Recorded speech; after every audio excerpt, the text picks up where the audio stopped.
ஓம் சரணாகத தீனார்த்த பரித்ராண பராயணே சர்வஸ்யார்த்திகரே தேவி நாராயணி நமஸ்துதே.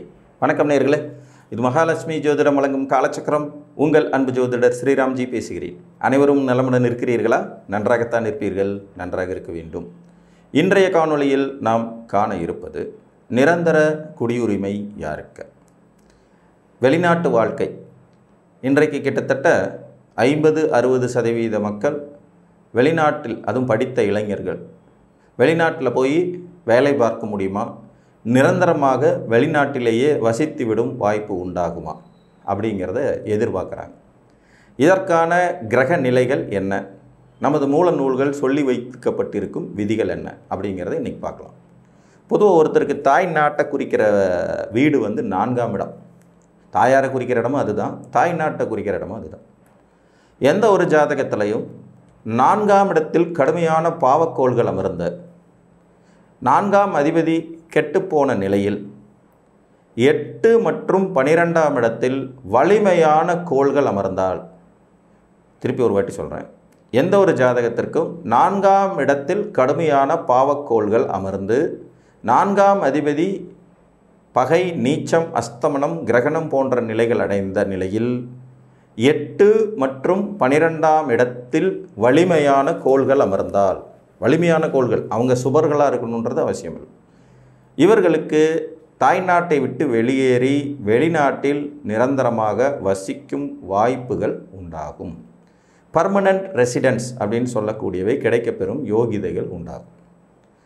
புரியுதுங்களா? 4ஆம் இடம் கிடணும், 8ஆம் இடம் மற்றும் 12ஆம் இடம், இங்கே வலுவான கோள்கள் அமரணும். இதில் ஒரு வீட்டில் வலுவான கோள் அமர்ந்ததுன்னா கொஞ்ச நாள் வெளிநாட்டில் இருந்துட்டு இருப்பாங்க. 2 வீட்லேயும் வலுவான கோள் அமர்ந்ததுன்னா நிரந்தரமாக வெளிநாட்டு குடியுரிமை வாங்கும் யோகிதைகள் உண்டாகும். இதில் 4ஆம் இடத்துல பாவக்கோள்களும் 4ஆம் அதிபதி கெட்டு போகிற நிலைமையும் உண்டாகும். இது ஒரு விதி. அடுத்தது பூர்வ புண்ணிய ஸ்தானம் என்று சொல்லக்கூடிய 5ஆம் இடத்தில் பாவக்கோள்கள் அமர்ந்து 5ஆம் இடத்தில் பாவக்கோள்கள் அமர்ந்து 9ஆம் அதிபதி என்று சொல்லக்கூடிய பாக்கியாதிபதி, நீண்ட தூர பிரயாணத்தை குறிக்கக்கூடிய கிரகமான 9ஆம் அதிபதி வலுத்த நிலையில் இவர் 8, 12ஆம் இடங்களோடு சென்று தொடர்பு கொண்டால், 9ஆம் அதிபதி அவர் இருந்து வலுவான நிலையில் 8, 12ஆம் இடத்தோடு தொடர்பு கொண்டாலும் இவர்களுக்கும் நிரந்தரமாக வெளிநாட்டில் குடியேறும், குடியுரிமை பெறும் யோகிதைகள் உண்டாகும். புரிஞ்சுதுங்களா? இது 12 லக்னங்களுக்கும் யார் இருந்தால் இந்த மாதிரி நிலை ஏற்படும் அப்படிங்கிறத பார்க்கலாம்.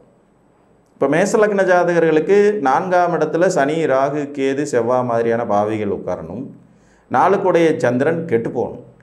கெட்டு போகணும்னா அவர் தேய்பிறை சந்திரனாக இருக்கணும், இல்லை நீச்சம் அடையணும், இல்லை அமாவாசை சந்திரனாக போகணும். அடுத்து 8ஆம் இடமான விருச்சிகத்திலும் 12ஆம் இடமான மீனத்திலும் வலுவான கோள்கள் அமரணும். 8ஆம் இடத்துல வலுப்பெற கோள் அப்படிங்கும்போது பார்த்திங்கன்னா செவ்வாய் வலுவடைவார். ராகு கேதுகளும் இங்கே இருந்தாங்கன்னா வலுவாங்க. 12ஆம் இடம் மீனத்தில் குரு ஆட்சி பெறுவார், சுக்கிரன் உச்சம் பெறுவார். ஸோ இவங்க 2 பேரில் யாராவது ஒருத்தர் இருந்தால் இது நிரந்தரமாக வெளிநாட்டுக்கு குடியுரிமை பெறும் அமைப்பு உள்ள ஜாதகம். புரியுதுங்களா? 9ஆம் அதிபதியான குரு 12ஆம் இடத்துல இருக்கிறார், ஆட்டோமேட்டிக்காக வெளியில் போகிறதுக்கான அமைப்பு.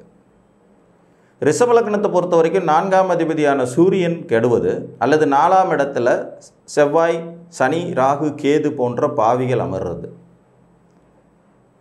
இவர்களுக்கு 8ஆம் இடத்தில் வலுவான கோளா குரு உட்கார்றது, 12ஆம் இடத்தில் வலுத்த கோளா சூரியனும் செவ்வாயும் அமர்றது. 4ஆம் அதிபதி போய் 12ஆம் இடத்துல உச்சமானாலுமே வெளியில் போகக்கூடிய வாய்ப்புகள் ஏற்படும், விதிகள் உண்டாகும்.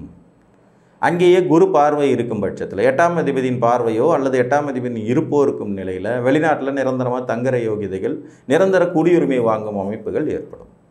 இவங்களுக்கு 9ஆம் அதிபதி சனி பகவான் உச்ச வலுப்பெற்ற துலாத்தில் அமர்ந்தாலும் 12ஆம் இடத்தோடு தொடர்பு கொள்வாருங்கிறதுனால அந்த அமைப்புமே வெளிநாடு போய் செட்டில் ஆகிற யோகிதைகளை தரும். மிதுன லக்ன ஜாதகர்களுக்கு புதனே 4க்குடையவரும் ஆகிறார். அப்படிங்கிறதுனால இவங்களுக்கு 4ஆம் அதிபதியான புதன் வலு குறையிறது, அவர் பகை வீட்டில் உட்கார்றது அல்லது நீச்ச வீட்டில் உட்கார்றது ஏற்பட்ட நிலையில் 4ஆம் இடத்தில் சனி, ராகு, கேது போன்றவர்கள் அமர்ந்து 8ஆம் இடத்தில் வலுவான கோளா செவ்வாய் உச்சம் பெறுறது அல்லது சனி ஆட்சி பெறுறது, 12ஆம் இடத்தில் வலுத்த கோளா சந்திரன் உச்சம் பெறுறது அல்லது சுக்கிரன் ஆட்சி பெறுறதோ நிலை ஏற்படும் போது முற்றிலும் புதிய சூழலில் குடியுரிமை வாங்கி செட்டில் ஆகக்கூடிய வாய்ப்புகள் உண்டாகும்.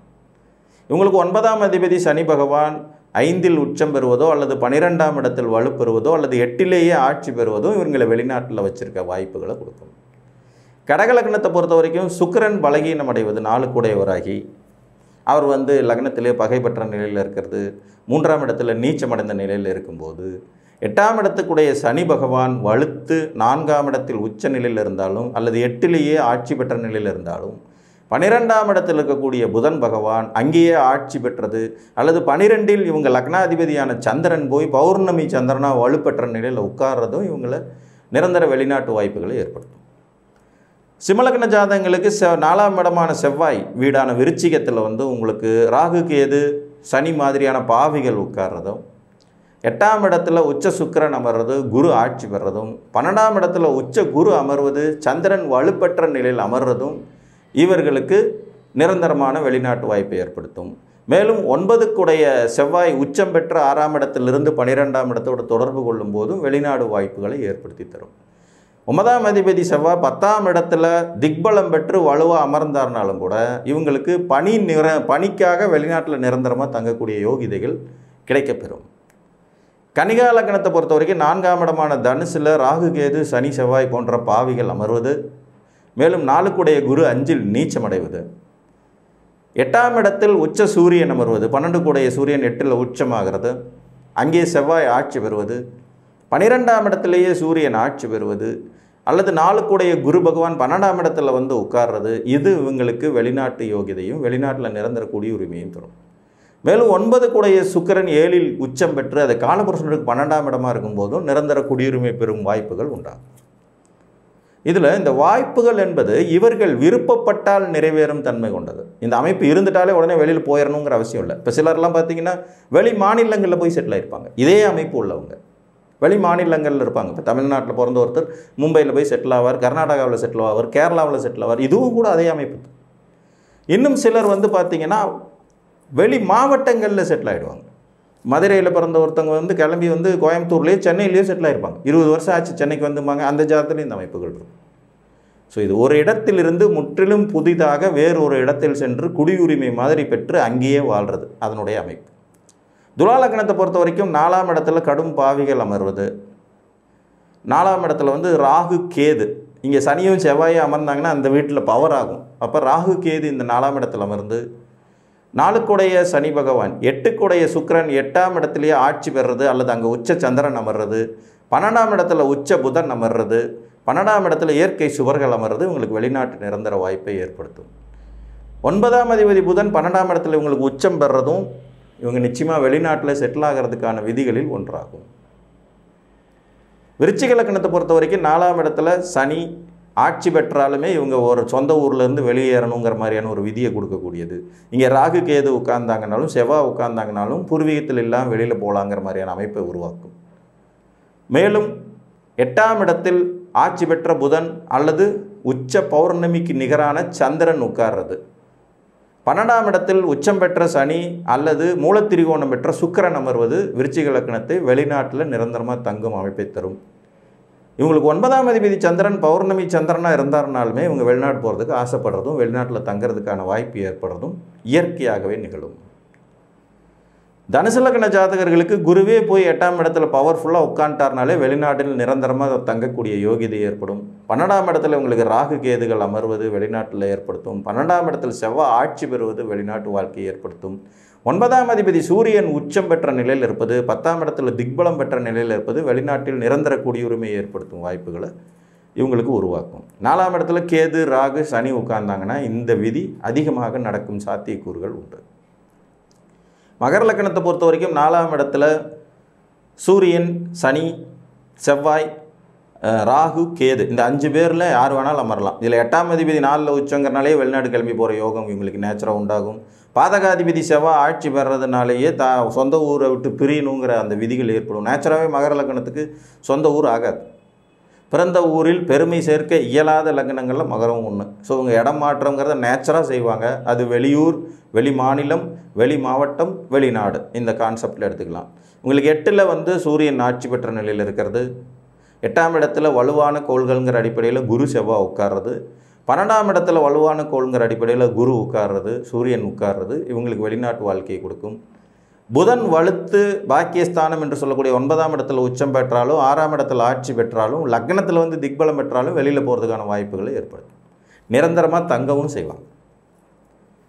கும்பலக்கணத்தை பொறுத்த வரைக்கும் 4 கூடைய சுக்கிரன் 8இல் நீச்சம் பெற்ற நிலையில் அமர்றது, 8ஆம் இடத்துல புதன் உச்சம் பெற்ற நிலையில் அமர்றது, 12ஆம் இடத்துல செவ்வாய் உச்சம் பெற்ற நிலையில் அமர்றது இவர்களுக்கு வெளிநாட்டு வாழ்க்கையை தரும். அதேமாதிரி 4ஆம் இடத்துல வந்து அமாவாசை சந்திரன் அமர்றது, சூரியன் அமர்றது, சனி 4ஆம் இடத்துல போய் உட்கார்றது, செவ்வாய் உட்கார்றது, ராகுகேது உட்கார்றதும் இவங்களை சொந்த ஊரில் இருக்க விடாமல் செய்யும். தாய்நாட்டை உதறி தள்ளும் விதிகளை கொடுக்கும். 9 கூடைய சுக்கிரன் இவர்களுக்கு 4ஆம் அதிபதியும் ஆகிறதுனால இவர் உச்சம் பெற்ற நிலையில் இவங்க இரட்டை குடியுரிமை பெறும் விதிகளை பெறுவாங்க. தாய்நாட்டு குடியுரிமை இருக்கும், வெளிநாட்டு குடியுரிமை இருக்கும். அந்த இரட்டை குடியுரிமை பெறுவாங்க. இல்லைன்னா 2 நாடுகளில் குடியுரிமை பெறக்கூடிய வாய்ப்புகளையும் இது இவர்களுக்கு தரும். மீன லக்னத்தை பொறுத்த வரைக்கும் 4 கூடைய புதன் லக்னத்திலே வந்து நீச்சம் மற்றும் திக்பலம் அடைவது, 4ஆம் இடத்துல சனி செவ்வாய் ராகு கேது போன்றவர்கள் அமர்றது, சூரியன் அஃப்கோர்ஸ் 4 அமர்ந்தாலுமே இவங்க தாய்நாட்டை உதறி தள்ளும் தகுதி கொண்டவங்களாவாங்க. 8இல் உச்ச சனி உட்கார்றது, 8இல் ஆட்சி பெற்ற மூலத்திரிகோணம் பெற்ற சுக்கிரன் அமர்றது இவங்களுக்கு வெளிநாட்டு மோகத்தையும், 12ஆம் இடத்தில் ஆட்சி பெற்ற சனி அமர்வதும் இவங்களுக்கு வெளிநாட்டு மோகத்தையும் கொடுக்கும். வெளிநாட்டில் நிரந்தர தங்கும் வசதியை ஏற்படுத்தி தரும் அமைப்பாகும். நிரந்தர குடியுரிமை பெறும். மேலும் 9ஆம் அதிபதி செவ்வாய் உச்சம் பெற்ற நிலையில் ஆட்சி பெற்ற நிலையிலும் வெளிநாட்டில் நிரந்தரமாக தங்கக்கூடிய வாய்ப்புகளை இந்த லக்னக்காரங்க பெறுவாங்க. ஸோ 4ஆம் இடம் கொஞ்சம் டேமேஜ் ஆகணும். 8, 12 வலுத்த கோள்களால் சூழப்படணும். இது வெளிநாட்டில் நிரந்தர குடியுரிமை பெறும் அமைப்பில் முதல் வகை சூட்சமம். 9ஆம் அதிபதி வலுத்து 8, 12ஓடு ஏதாவது ஒரு வகையில் தொடர்பு கொண்டாடினாலும் அல்லது வேறு இடங்களில் இருந்தாலும் வெளிநாடு போகிறதுக்கான வாய்ப்புகளை, அங்கேயே தங்கும் யோகங்களையும், அது படிப்புக்காகவோ வேலைக்காகவோ பிஸ்னஸ் பண்ணுறதுக்காகவோ நிரந்தரமாக அங்கேயே போய் இருந்துடலாங்கிற மனநிலைக்காகவோ அழைத்து செல்லும் தகுதி கொண்டது என்று கூறி மீண்டும் ஒரு காணொலியில் உங்களை வந்து சந்திக்கும் வரை உங்களிடமிருந்து அன்புடன் விடைபெற்றுக் கொள்வது உங்கள் அன்பு ஜோதிடர் ஸ்ரீராம்ஜி. நன்றி, வணக்கம்.